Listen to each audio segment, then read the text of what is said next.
मुंबई से बड़ी राजनीतिक बयानबाजी सामने आई है। अजित पवार के कथित हादसे को लेकर उठे सवाल पर शिवसेना नेता संजय राउत ने मुख्यमंत्री पर सीधा निशाना साधा है। रोहित पवार हे आमदार आहेत राष्ट्रवादी काँग्रेस पक्षाचे, जे शरद पवारांच्या पक्षाचे। रोहित पवार हे अजित पवारांचे पुतणे आहेत, पवार कुटुंबाचे घटक आहेत। त्याच्यामुळे विलीनीकरण, अजित पवारांचा अपघात याविषयी त्यांच्या कुटुंबातल्या व्यक्तीनं बोलणं हे अधिक विश्वासार्ह असेल, म्हणून ते जे काय बोलतात ते तुम्ही ऐका, मी ऐकेन।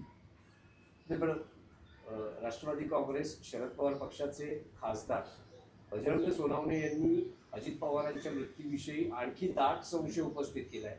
त्यांचं असं म्हणणं आहे की त्यांचा संशय असा आहे की अजितदादांच्या विमानात काही कोणी बॉम्ब ठेवला होता का, कारण जेव्हा ते विमान आकाशात होतं आणि लँडिंगच्या वेळेस स्फोट झाला आणि क्रॅश झाल्यानंतरही स्फोट होतो। मला शंका येते,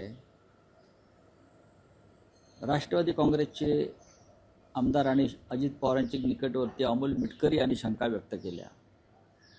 छगन भुजबळ यांनाही संशय येतो आहे।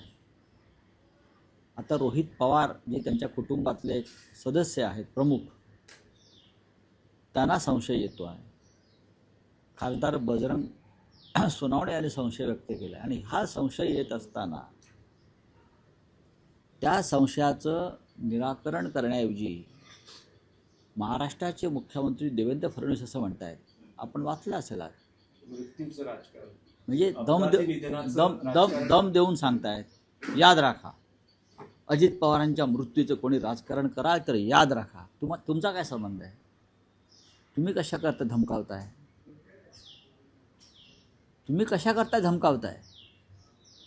त्यांच्या कुटुंबाला, त्यांच्या मित्रपरिवाराला, त्यांच्या सहकाऱ्यांना त्यांच्या मनात काही शंका असतील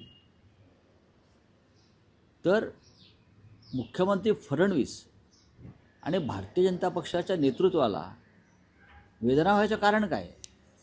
महाराष्ट्राला वेदना झाले अजितदादाच्या जाण्यानं। लोक शोकमग्न आहेत, आजही लोकांना दुःख आहे, लोकांचा विश्वास बसत नाही असं काही घडू शकेल।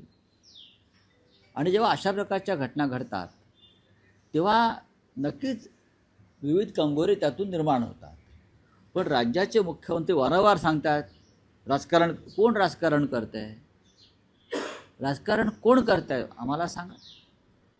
जर नरेंद्र मोदी देशाचे पंतप्रधान संसदेमध्ये बसतात, विरोधी पक्षाचे लोक आतमध्ये आंदोलन करतात, तेव्हा तुम्हाला त्यांच्या हत्येचा कट होता वगैरे हा संशय येतो, ते राजकारण नाही का?